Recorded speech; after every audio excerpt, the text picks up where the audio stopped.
I got so much motherfucking design on right now. Break it down, bring it back, make it clap. I got 3 old thoughts, new block, wear that thing. Bitches on my line, and you know. Assalamualaikum warahmatullahi wabarakatuh. Halo semuanya, kami dari kelompok 8 P5. Perkenalkan, nama saya Zafina Nasibudjani dari absen 40. Perkenalkan, nama saya Cahyani Arsya Putri Gunawan dari absen 9. Perkenalkan, nama saya Serza Nazra dari absen 36. Perkenalkan, nama saya Muhammad Nabi dari absen 26. Apa motivasi Anda untuk memulai bisnis? Motivasi dari awal ya, ini ceritanya. Jadi awalnya itu memang dari iseng-iseng buat aku kan ini ya suka dekor, menghias gitu kan. Jadi awalnya itu coba-coba, lama-lama kok bisa gitu kan. Terus apalagi ya motivasinya yang kedua itu? Ya itu sih, kalau aku sih dari awalnya ya coba-coba, akhirnya bisa. Akhirnya ya memang semua itu kan dari belajar ya. Aku juga belajar dari TikTok, dari Instagram, lihat-lihat buketnya orang gitu kan, akhirnya juga bisa. Terus motivasi yang kedua itu ini sih, aku punya apa yang tak tanemin sampai sekarang. Jadi ada dua, kamu mau menjadi istilahnya jadi budak atau karyawan, atau kamu mau menjadi ownernya. Jadi sebesar apapun pendapatmu, kalau kamu jadi karyawan, pendapatanmu ya. Kalau kamu jadi karyawan, kamu tetap jadi budaknya. Tapi sekecil apapun pendapatanmu, kalau kamu jadi pengusaha, itu ya kamu tetap jadi ownernya gitu. Jadi ya itu sih kenapa kok aku lebih memilih bisnis.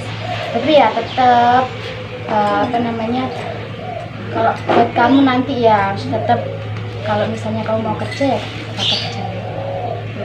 Pertanyaan kedua, apa yang membedakan bisnis Anda dari pesaing? Yang membedakan bisnisku dari pesaing, karena ini kan bisnisnya buket ya, jadi modelnya sih kalau buket itu beda lagi. Kalau makanan kan, kalau makanan itu kan ada rasa, kalau ini kan buket, jadi kayak apa yang baru gitu, kayak kita harus mengikuti model lah istilahnya.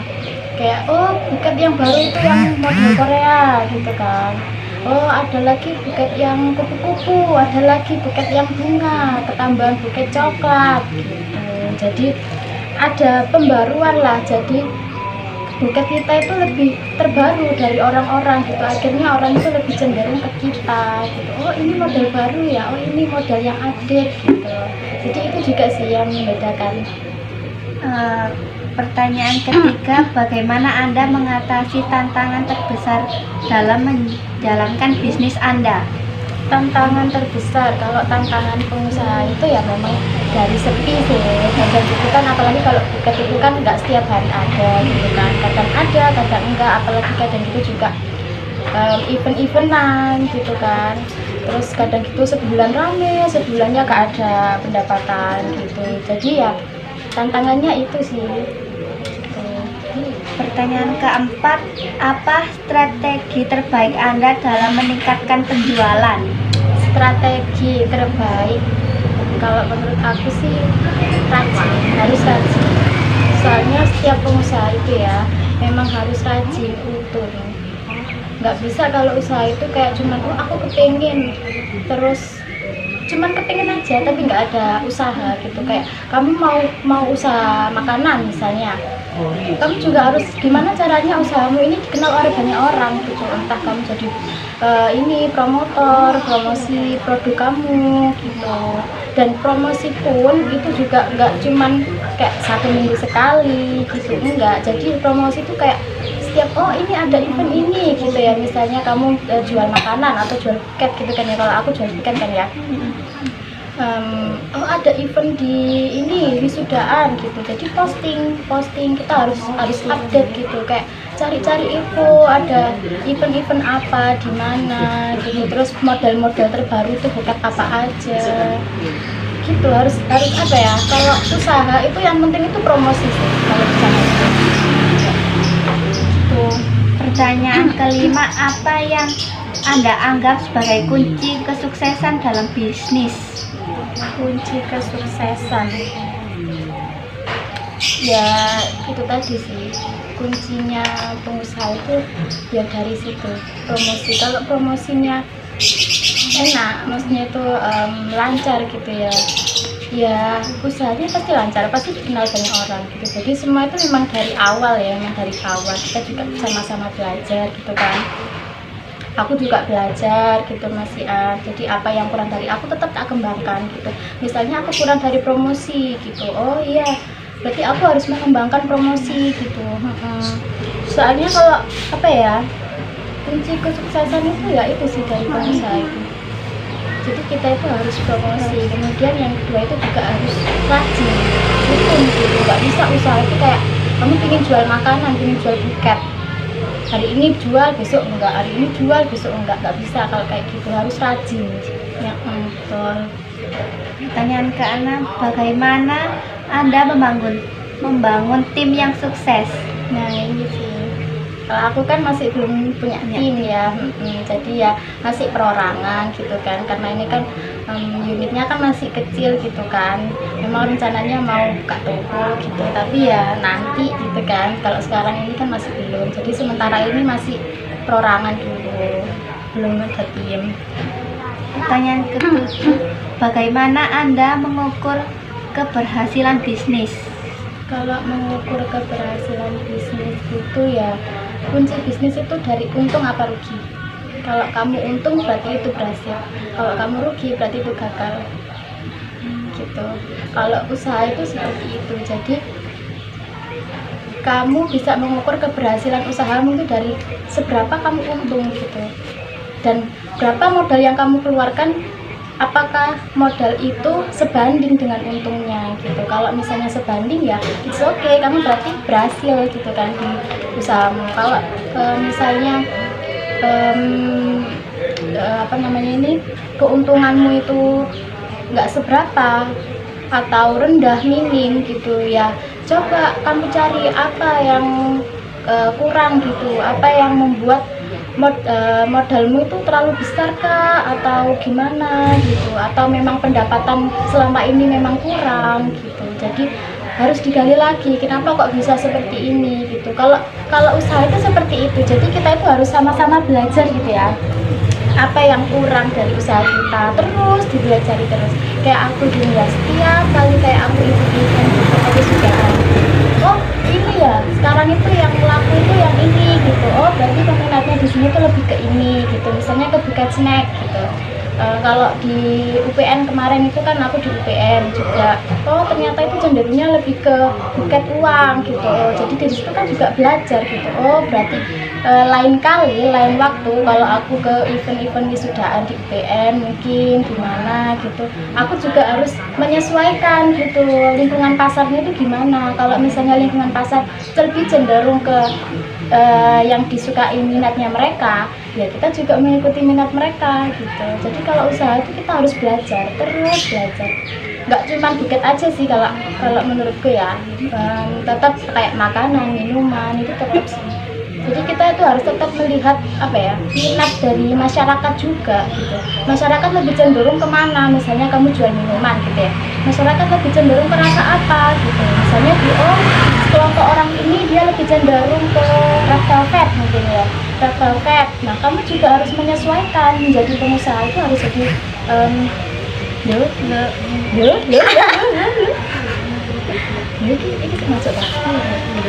harus menyesuaikan gitu minat masyarakat.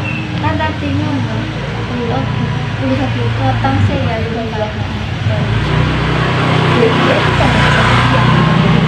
Pertanyaan ke-8, bagaimana Anda mengatasi kegagalan dalam bisnis? Kegagalan dalam bisnis ya itu tadi saya harus belajar. Jadi kita itu harus menggali. Kalau usaha, kalau mau jadi pengusaha itu ya, mungkin kedepannya kamu juga mau jadi pengusaha gitu ya, atau pengusaha kecil-kecil mungkin grepe-grepe gitu kan ya, mungkin tetap harus belajar. Jadi kegagalan itu hal yang wajar gitu buat pengusaha itu. Aku juga pernah gagal, pertama jualan buket juga pernah nggak laku gitu kan. Akhirnya juga bawa 30 habis, bawa ini habis gitu kan ya. Ya semua itu harus belajar kalau pengusaha itu. Jadi apa yang kurang, misalnya kalau aku kemarin ya pernah aku wisudaan di SMP 1 Gelangan gitu kan ya. Kenapa kok aku keluarnya cuma sedikit, lakunya cuma sedikit gitu. Oh ternyata minatnya di SMP 1 Gelangan itu kayak gini, yang lucu-lucu gitu. Karena memang kan masih apa ya, masih remaja gitu kan ya, jadinya kan pinginnya yang lucu-lucu buketnya gitu. Sedangkan buketku kan kayak dulu kan kayak gitu kan, tahu kan ya gitu. Jadi kita itu harus belajar gitu minatnya. Kalau aku sih jadi pengusaha ya, maksudnya itu harus menyesuaikan dari minat masyarakat juga. Yaitu tadi harus menyesuaikan dari minat masyarakat. Kalau masyarakat minatnya ke ini gitu kan, kita jadi pengusaha juga harus menyesuaikan gitu. Betul. Pertanyaan ke-9, apa yang menjadi tujuan jangka panjang bisnis Anda? Apa yang menjadi tujuan jangka panjang? Tujuan jangka panjang bisnis buket ini ya, kalau aku sih aku kepingin buka toko sendiri, buka store sendiri. Terus aku juga kepingin apa ya, kayak dekor-dekor gitu loh, kayak kepingin dekor lamaran, ulang tahun, dan ini juga jadi wishlist sih, jadi wishlist gitu. Kalau mau ke pernikahan juga itu nanti kalau bisa itu juga pakai usahaku sendiri gitu. Pertanyaan ke-10, bagaimana Anda beradaptasi dengan perubahan pasar? Nah, ini tadi saya yang tak bilang, ini beradaptasi dengan perubahan pasar. Jadi memang minat masyarakat itu kan berubah-ubah. Kadang itu minat masyarakat itu lebih ke yang lucu-lucu kalau buket itu kan. Kadang juga lebih ke yang snack gitu. Ada juga yang lebih ke buket uang. Jadi kita juga harus menyesuaikan minat masyarakat gitu. Memang adaptasinya memang susah ya, kalau apalagi kalau baru kayak aku ya, pengusaha baru gitu kan. Kayak susah gitu. Juga harus belajar, memang semuanya kalau pengusaha itu harus belajar, tapi pasti kita nanti bisa lewati satu persatu gitu. Kayak aku dulu juga adaptasi, oh ternyata di UPN itu kayak gini minatnya. Jadi kita juga harus apa ya, pinter-pinter untuk menyeleksi gitu, kayak untuk melihat peluang usaha gitu. Kayak apa ya, kalau aku sih ini sih, gimana caranya usaha kita itu tetap lancar gitu. Jadi pemikirannya seorang pengusaha itu pasti gitu, gimana caranya usaha kita itu tetap langgeng istilahnya gitu.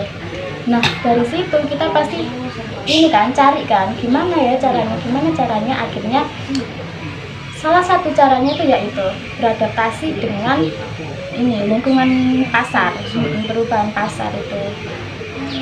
Kalau aku sih gitu. Jadi adaptasinya juga kita harus melihat memang pelan-pelan, lihatnya pelan-pelan gitu. Enggak, oh ternyata minat masyarakat itu lebih ke sini, minat masyarakat lebih ke situ gitu. Pertanyaan ke-11, bagaimana Anda membangun hubungan yang baik dengan pelanggan Anda? Hubungan yang baik dengan pelanggan, kalau aku sih yang pasti itu ramah ya. Kalau pengusaha itu memang harus ramah, memang itu kan apa ya, servis lah istilahnya ya, pelayanan gitu. Jadi memang harus ramah gitu kalau pelanggan gitu. Ya, nggak mungkin kan kalau pelanggan kamu mau beli gitu kan, nggak mungkin gitu. Jadi harus ramah gitu, seramah mungkin. Dan itu sih yang pertama. Kemudian yang kedua itu kayak memang kadang kita ada request dari orang gitu kan ya. Nah requestnya itu dari orang itu kayak aneh-aneh gitu, kayak oh aku pengen buket ini, aku pengen buket itu, sedangkan kita kan ilmunya kan masih belum gitu. Kadang juga itu kan kayak masih baru gitu buat kita. Oh kita belum pernah bikin itu gitu, tapi orang pengen buket seperti itu gitu. Jadi ya itu sih yang menjadi tantangan kalau buat pengusaha itu seperti itu gitu. Tidak apa ya, tidak menyerah ya, tidak menutup diri untuk mencoba itu kalau pengusaha. Kemudian yang ketiga itu apa ya, hubungan baik dengan pelanggan itu, kalau aku sih, jadi aku kasih reward gitu. Kalau ada apa ya, ada pelanggan itu yang suka gitu, jadi aku kasih reward gitu. Kayak kadang gitu aku juga kasih gift gitu buat mereka, customer. Kayak oh ternyata buketnya lucu, aku suka gitu. Kadang juga ada yang diposting di Instagramnya gitu buat temennya gitu. Jadi kita yang jadi pengusaha kan juga suka gitu kalau customer itu suka. Akhirnya kan pengusaha kan juga ya apa ya caranya biar nantinya itu customer itu kalau order di kita aja gitu. Akhirnya kan jadi ini salah satu jalannya dikasih reward gitu, kasih gift lah istilahnya. Pertanyaan ke-12, bagaimana Anda mengukur kepuasan pelanggan Anda? Mengukur kepuasan pelanggan, kalau buket sih ya, kalau buket ini bahas yang request dulu aja ya, request order gitu ya, RO dulu. Kalau request order itu, kalau mengukur kepuasan pelanggan itu ya biasanya itu kalau buket ini ya kadang diposting, kadang enggak gitu kan. Kalau jadi kita tahu gitu loh, oh pelanggan itu suka dengan buket kita gitu kan gitu. Terus kalau di event-event ini yang susah sih, soalnya kan kita ketemu satu kali gitu kan, kecuali kalau ada yang order lagi gitu, kayak posting promosi di Instagram yang itu tadi, baru kita tahu oh ternyata pelanggan ini sudah order berkali-kali, otomatis kan dia puas dengan pelayanan kita gitu. Jadi ya gitu tadi. Bagaimana Anda memilih mitra dan pemasok? Kalau mitra ini aku kalau mitra itu kayak, kalau buket itu kayak gini ya, beda sama usaha-usaha lain. Kalau mitra di buket itu kayak kamu di event, kita ikut event gitu ya, event. Nah kita ini joinan sama pengusaha buket lain. Gimana caranya biar kita itu bergerak bersama gitu, kita jualan bersama, ngembangin bisnis bersama kayak gitu kalau mitra di buket itu ya. Jadi kalau di jualan event-event gitu ya, ngelapak-ngelapak di event, jadi kalau di sana itu kayak gitu sih. Jadi ada mitra ya, mitra gitu yang kayak ada yang handle gitulah istilahnya gitu kalau di buket itu.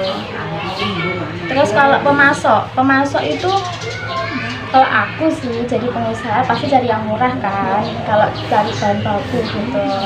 Kalau bahan baku sih aku carinya di online, banyak kok di online yang murah-murah. Tapi nggak menutup kemungkinan aku juga kadang gitu beli di offline store gitu. Kalau nggak gitu ada yang promo-promo. Kalau di event-event itu biasanya ada yang jualan, jadi kayak mereka itu ada yang sekelompok orang lah istilahnya itu.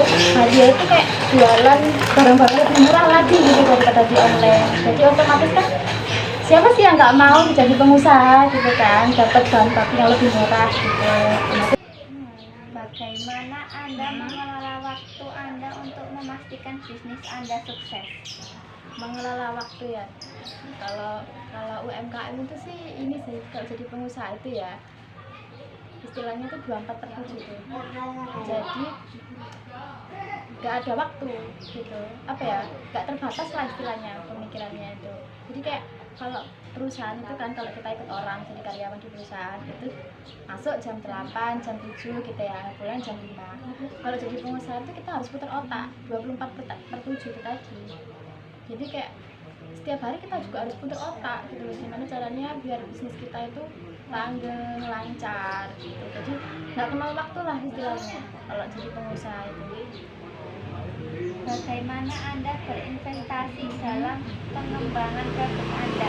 Kalau berinvestasi dalam pengembangan produk gitu ya, jadi kayak apa ya, kalau investasi di UMKM itu kan bisa sama di perusahaan gitu kan ya. Kalau di UMKM ya otomatis kan dari modal diri sendiri kan gitu. Jadi kalau aku dulu jadi awal di bukan itu ya dari modal itu juga. Apa yang menjadi fokus utama Anda dalam memimpin bisnis? Fokus utama dalam memimpin bisnis, karena ini bisnisku sendiri ya, jadi kan perorangan gitu kan, UMKM perorangan. Jadi fokus utamaku ya gimana caranya biar bisnisku itu lebih besar gitu. Karena bisnisku itu yang tadi aku kepingin buka buka store gitu, store tiket. Terus aku juga pingin goalsnya itu ya itu tadi sih, aku pingin dekor bisa dekor lamaran ulang tahun dan bisa masuk ke ranah pernikahan gitu. Ya gitu fokus utamanya. Karena Anda mengatasi persaingan yang ketat di pasar.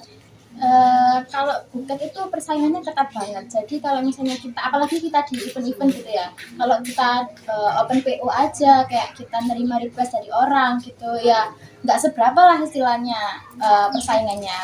Kalau kita sudah masuk ranahnya ke event-event, masuk ke pasar-pasar gitu, ke kampus-kampus lah istilahnya itu, nah persaingannya tuh ketat sekali. Jadi kayak satu jalan full itu jualan buket semuanya, lapak buket semuanya. Dan nggak mungkin kan kita jualan itu nggak menampilkan yang bagus gitu buat orang gitu kan, nggak mungkin kan, buat pelanggan lah istilahnya, nggak mungkin gitu. Otomatis kan mereka juga bagus-bagus gitu. Nah persaingannya itu di situ sih. Jadi kayak makanya kalau pengusaha itu gimana caranya harus melihat minat masyarakat, minat customer gitu. Kalau aku sendiri cara mengatasi persaingan itu ya dari model. Gimana caranya modelku ini nggak ditiru sama orang, jadi ada ciri khasnya, setiap tangan itu ada ciri khasnya gitu. Terus yang kedua itu ya dari harga sih, gimana caranya biar semua orang dari mulai dari anak-anak sampai ke dewasa, ibu itu juga masuk gitu loh ke kantong mereka lah istilahnya, jadi nggak terlalu mahal dan nggak terlalu murah gitu. Apa yang menjadi sumber inspirasi Anda dalam menjalankan bisnis? Yang menjadi inspirasi dalam menjalankan bisnis, kalau aku bisnisnya itu tadi sih, karena inspirasi aku awal jualan buket ini karena kan aku kepingin gimana caranya aku menikah dengan hasil dekorasiku sendiri gitu. Karena aku juga apa ya, kalau nggak mau ditiru lah istilahnya itu. Jadi aku ada ciri khasku sendiri gitu, gimana caranya biar aku bisa goals di situ gitu. Nah aku meratakan pastikan dari yang kecil-kecil gitu kan, dari buket, kemudian nanti naik lagi gitu kan ke dekor lamaran ini nanti jadi pernikahan. Nah inspirasiku itu dari situ gitu. Kemudian yang kedua itu aku juga pernah lihat ada yang jualan buku kok ini kok cantik gitu hasilnya, terus kok cepet lakunya gitu. Nah dari situ sih aku juga terinspirasi gitu, akhirnya buka usaha buket. Bagaimana Anda mengelola resiko dalam bisnis Anda? Kalau mengelola resiko ini sih yang susah, soalnya kan kalau kita bawa buket gitu ya, 30 buket kita bawa ke event-event. Kalau misalnya kendalanya tuh di ini sih, di akomodasi. Jadi susah bawa 30 buket dengan kondisi yang masih bagus gitulah, nantinya masih bagus gitu untuk dijual dan masih layak untuk dijual, itu masih susah gitu. Aku sampai sekarang pun juga masih gimana ya caranya biar bisa gitu bawa 30 buket dengan apa ya, kayak gini lah istilahnya ya, masih layak gitu ya. Kalau beda kan kalau yang di atas itu kan masih sudah apa ya, sudah penyet lah istilahnya gitu, sudah nggak layak gitu untuk dijual gitu. Gitu. Bagaimana Anda memotivasi tim Anda untuk mencapai tujuan bersama? Ini karena masih ranahnya masih ini ya, apa namanya, masih apa ini namanya istilahnya itu perorangan gitu ya,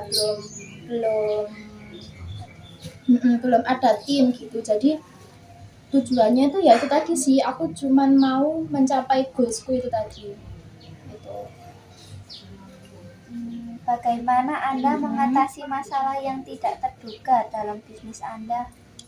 Ini sih yang sering dialami buat pengusaha itu, bukan cuma buket aja sih, tapi banyak gitu. Pasti uang pribadi itu juga ikut masuk ke uang usaha, itu pasti. Nggak semua nggak semua pure dari uang usaha dikelola sendiri, enggak, pasti ada beberapa lah, tapi tetap diperhitungkan berapa modal yang dikeluarkan, berapa modal pribadi ya istilahnya, bukan modal yang dikelola, modal pribadi yang dikeluarkan untuk usaha. Apakah kembali seperti modal yang dikeluarkan juga? Itu juga harus diperhitungkan kalau buat usaha gitu. Jadi berapa yang dikeluarkan itu juga harus sesuai sama berapa yang diterima gitu.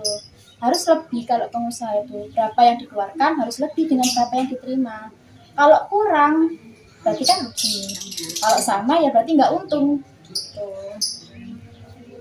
Terakhir, apa nasihat terbaik yang pernah Anda terima dalam menjalankan bisnis?